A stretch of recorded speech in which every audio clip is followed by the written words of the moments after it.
What's shaking, my friends? Welcome back to the channel. My name is Shay and it's time for the January wrap up. Listen, I had the best reading month I have ever had in my life in January 2025. So the rest of the things in life may be crap, but the reading was on point.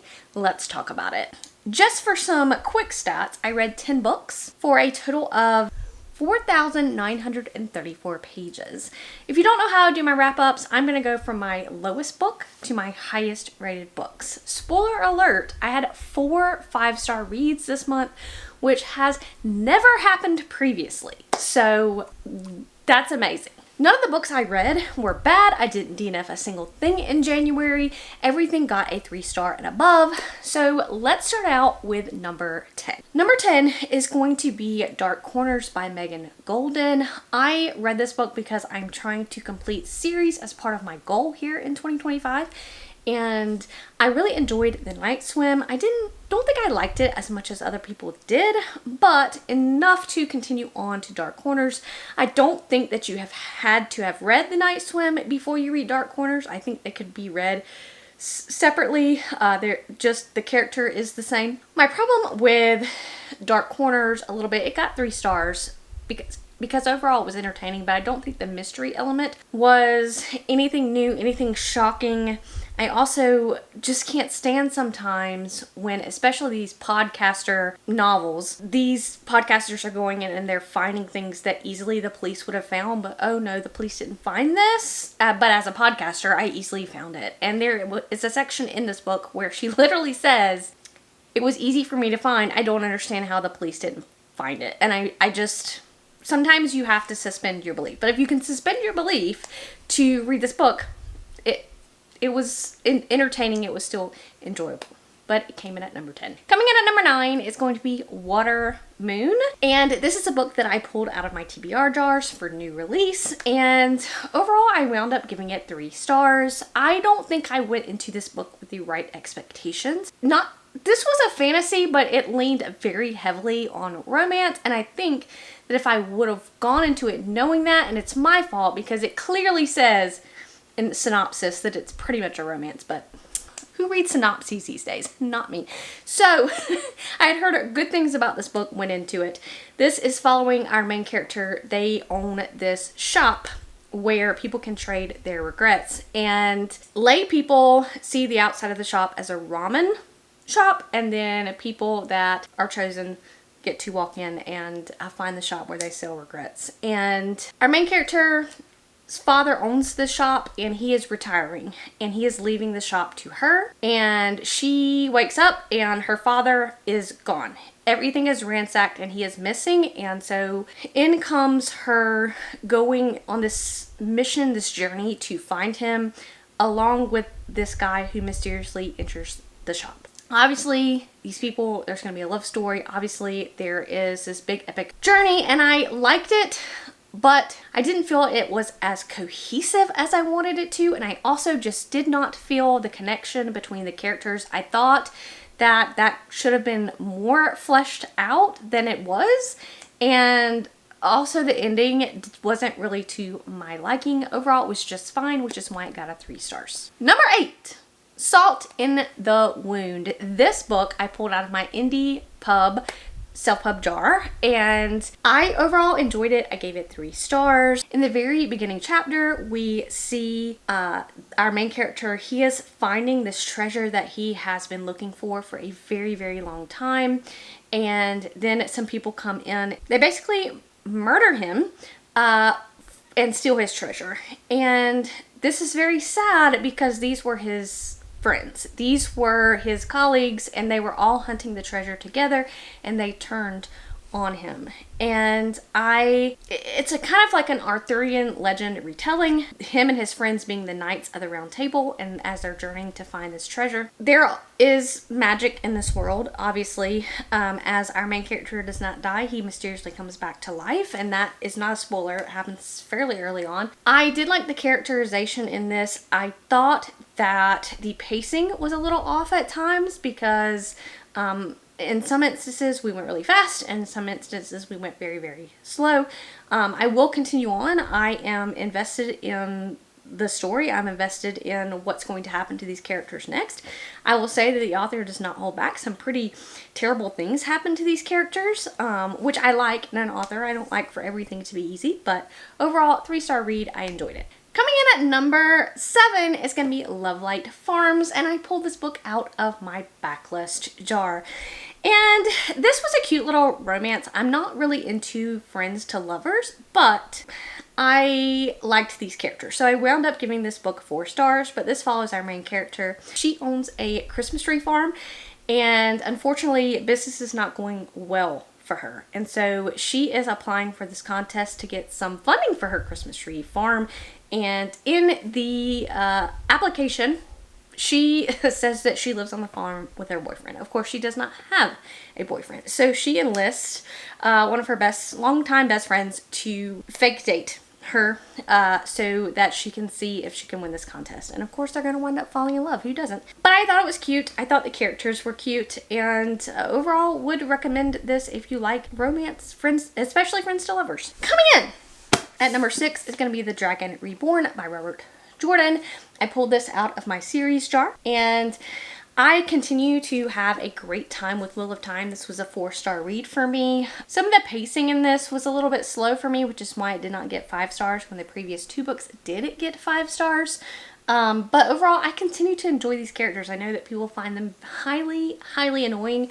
However, I just find them a delight. Maybe that says something about me, but I'm continuing to enjoy my Wheel of Time journey, and hope to continue on with the next book soon. Coming in at number 5 is a very shocking surprise, and that's going to be Heat of the Everflame by Penn Cole. Now, I gave this book 4 stars. This is the 3rd book in a series, so I can't talk much about it. I'll talk more about it in future numbers, but I didn't like this one as much as the 2nd book because I felt that this was extremely long, too long. It was almost like it should have been 2 books, because you would think, oh, we're dwindling down to the end, and oh my god, no, I still have hours left. And so definitely think some things should have been edited down for this, but I continue to love these characters. I continue to love the romance in this book, so it comes in at number 5. And the reason that I read Heat of the Everflame is because I'm trying to continue War Complete series. Number 4, Cage of Dreams. I read City of Nightmares a long time ago. It got 5 stars for me, and I did not continue on like I should have. And so me, in 2025, trying to complete series, went ahead and completed the series by reading Cage of Dreams, and who is shocked? It was a 5-star read for me. I just love these characters. I think this is the most unique world that I've ever come across.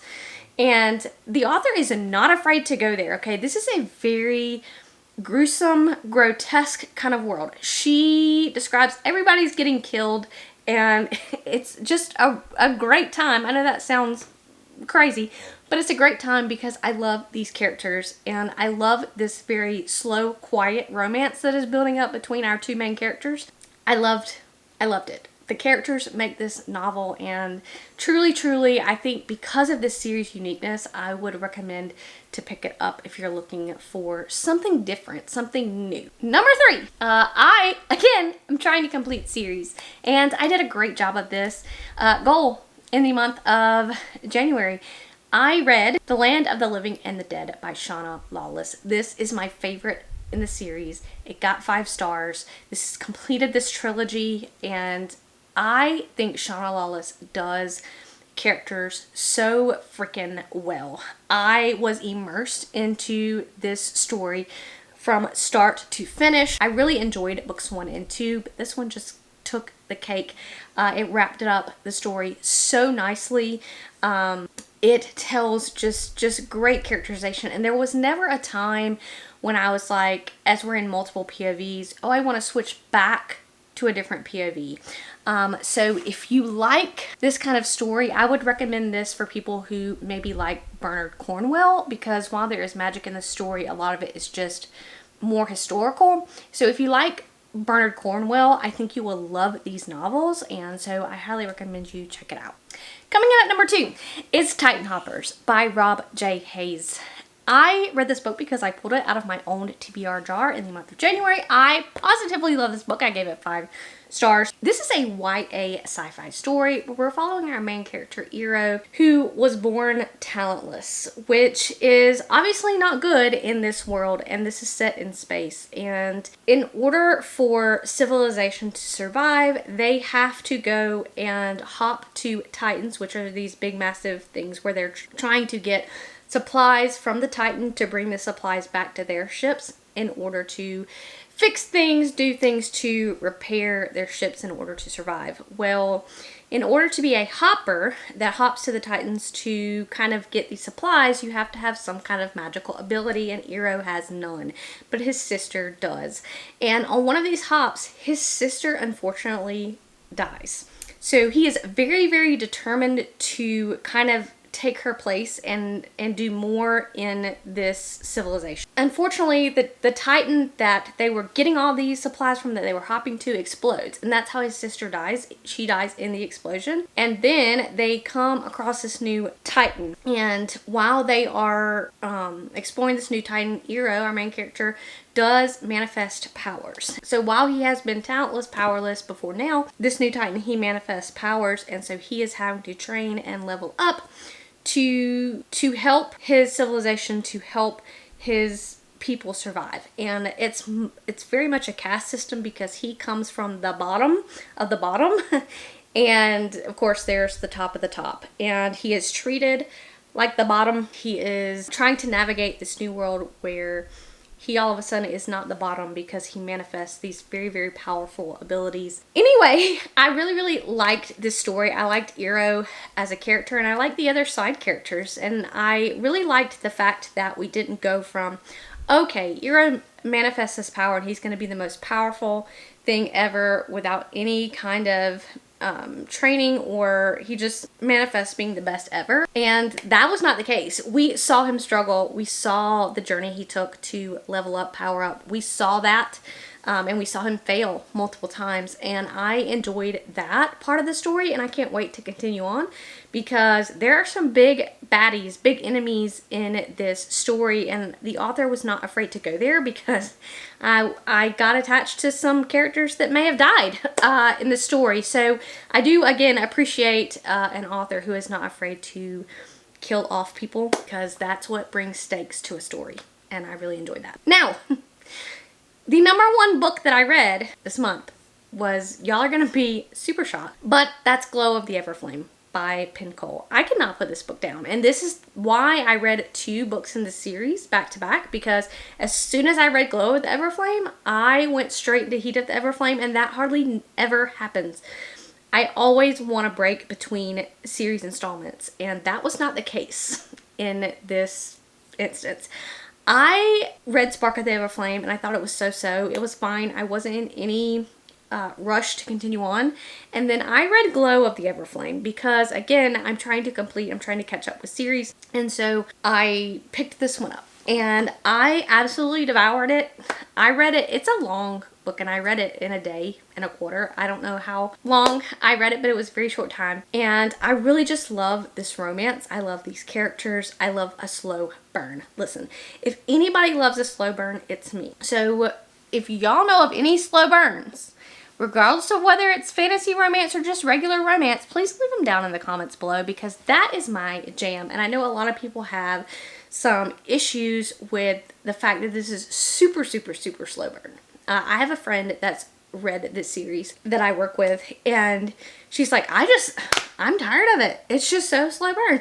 Like, I eat it up. Like, I don't even know what to say about the series. I know that I had reservations about the main character in book 1, but all of my reservations kind of got tossed to the side come book 2. I did get a little bit annoyed in book 3 again, but I love book 2. If you don't know what Spark of the Everflame is about, we are following our main character, DM, and she is human, and she comes from a very, very poor family, and not poor, but there's a caste system in here, and humans are basically said to be this poor low down of the low. And we have, of course, these magical descendant beings that have magical abilities, and they rule over the poor people. And so the humans and the descendants, obviously, they have beef. They're fighting. And one day her mom, who has these healer abilities, and she's a healer to the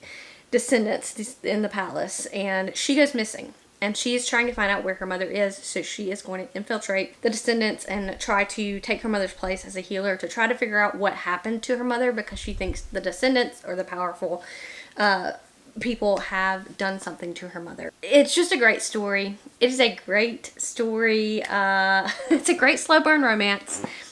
Some characters in here infuriate me, but overall, I can't wait until we get the fourth book. We don't know when the fourth book is going to come out at this moment in time, but I can't wait for that to come out. Okay, so those were all the great books I read in January.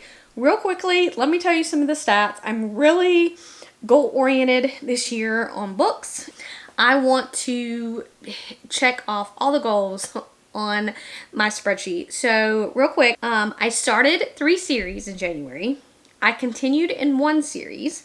I caught up on 1 series, and I completed 3 series. So that's great.